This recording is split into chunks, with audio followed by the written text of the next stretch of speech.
toute l'actu sur Monaco Menton avec Frédéric Plat. Bonjour, lunettes de soleil ce matin, puis parafoudre. Des orages pourront éclater cet après-midi sur les reliefs comme le littoral. D'ici là, le thermomètre va grimper jusqu'à 25 degrés au meilleur. On prend la route du boulot avec 17 actuellement à Menton, 18 à Monaco. C'était la météo sur Énergie avec La Trégo, votre restaurant les pieds dans l'eau. Port de Plaisance, Cap d'Aille. Assouplissement ou pas, plusieurs secteurs particulièrement impactés par la crise Covid-19 attendent beaucoup des annonces du Premier ministre cet après-midi à 17h. On en saura plus sur la phase de lancée en début de semaine prochaine. Gros espoir pour les bars, les restaurants de la Côte d'Azur, mais aussi les cinés, les salles de spectacle et le monde du sport. La limite des 100 km autorisés devrait être revue à la hausse pour les déplacements. Pour trancher et prendre des décisions fondamentales, Édouard Philippe s'appuie sur le bilan et les chiffres de l'épidémie. Les derniers résultats sont encourageants. Le virus recule mais reste présent dans le pays. Une cinquantaine de patients est sorti de réanimation sur les dernières 24 heures en France. Le coronavirus a causé la mort de 28 596 personnes depuis 3 mois, 247 dans les Alpes-Maritimes. Une chose est sûre, certaines entreprises ne s'en remettront pas après les associations de sauvegarde animale avant-hier. C'est le monde de la presse qui a écrit au président de la République hier.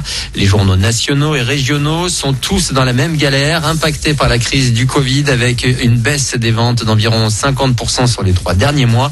Les patrons de quotidiens réclament donc des aides de l'État pour survivre. Le sport lui aussi est durement touché. En basket, l'élite et la Pro B, les 2 premières divisions du championnat, ont acté hier la fin de la saison arrêtée mi-mars. Pas de champion et statu quo. On repartira avec les mêmes équipes et notamment la Roca Team à la rentrée. Un bon plan pour vous et pour la planète, c'est ce que propose EcoSlow Wasting. Il s'agit d'une plateforme anti-gaspi multisecteur créée par Elisa, une mentonnaise.